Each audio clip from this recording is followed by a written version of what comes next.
kesekian kali pula Pira mengalami pendarahan.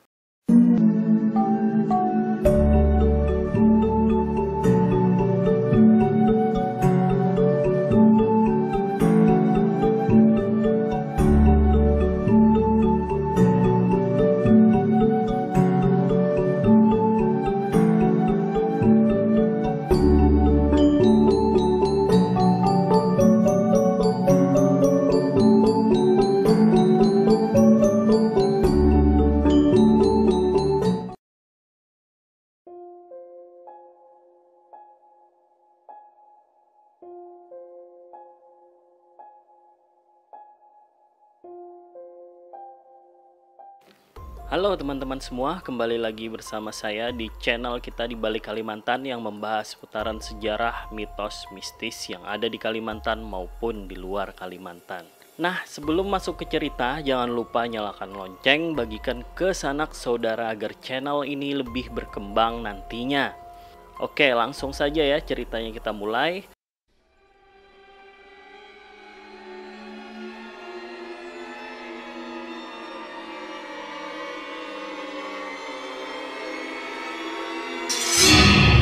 Cerita ini dari seorang wanita salah satu forum ternama yaitu Female Daily. Wanita tersebut mengisahkan kisah ibunya. Sebut saja ibunya yang bernama Vira. Vira adalah seorang wanita yang tinggal di salah satu daerah di Kalimantan Selatan. Cerita bermula dari kebahagiaan yang dialami oleh Vira ketika ia mengetahui bahwa dirinya hamil. Anak pertama bagi keluarga manapun pasti selalu yang ditunggu-tunggu. Pengalaman pertama hamil membuat Vira tidak memiliki pemahaman dan pengetahuan yang memadai. Ketika kadar estrogen meningkat, Vira mulai merasakan mual-mual dan muntah-muntah. Emosinya juga sama seperti roller coaster yang naik turun. Banyak hal yang tidak wajar ia alami ketika hamil. Namun pada suatu hari ketidakwajaran yang melebihi kondisi kehamilan tersebut, singkat cerita usia kehamilan Vira menginjak usia 6 bulan.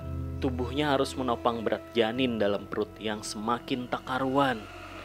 Meskipun berat, namun Vira masih bisa berjalan-jalan.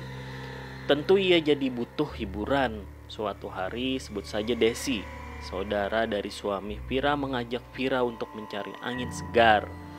"Pir, nanti malam main yuk," katanya si Desi. "Ada acara pameran itu di lapangan, pasti rame," katanya Desi. Pira hening sejenak, dilema menggelenyut. Di satu sisi ia membutuhkan hiburan, di sisi lain ia harus keluar malam hari. Di Kalimantan Selatan sama halnya di daerah lain, banyak anjuran bahwa ibu hamil itu tidak sebaiknya keluar malam. Orang tua pasti melarang hal tersebut. Ibu hamil jika mesti keluar malam pasti dimintai membawa gunting kecil, bawang merah, atau bulu landak katanya. "Oke Des," kata Vira, "nanti malam ya." Vira menyanggupi ajakan si Desi.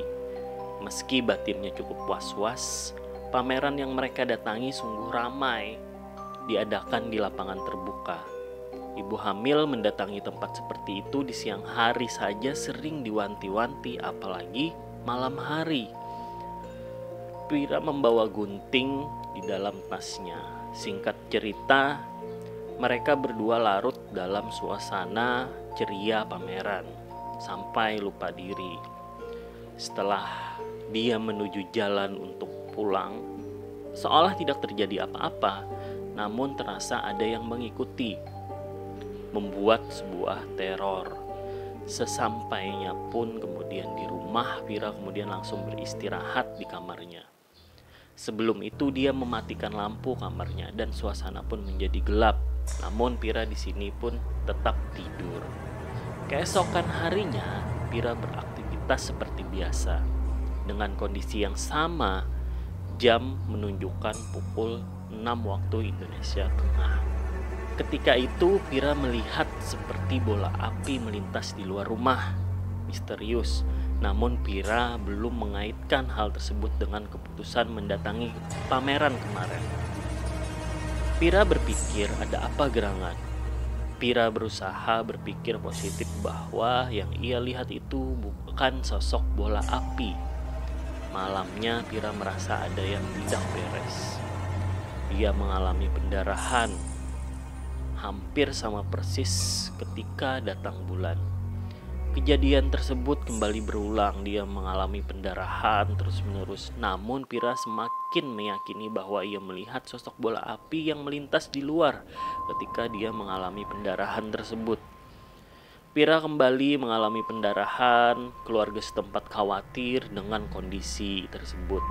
Namun mereka tidak bisa berbuat apa-apa. Untuk kesekian kalinya Pira dikunjungi oleh sosok bola api tadi yang sama yang di hari-hari sebelumnya. Kesekian kali pula Pira mengalami pendarahan. Suatu hari Pira mengalami sakit perut yang sangat hebat yang tak tertahankan. Rasanya sakit membuat berteriak-teriak tak karuan. Pira merasakan seperti hendak melahirkan bayi dalam kandungannya. Keluarga buru-buru membawanya dong ke bidan terdekat. Untunglah kondisi tersebut berhasil ditangani oleh orang yang tepat. Proses persalinan membuahkan kekecewaan di sini. Bayi yang ada dalam perut Pira keluar dalam keadaan tak bernyawa. Kata bidan, janin dalam perutnya tidak berkembang.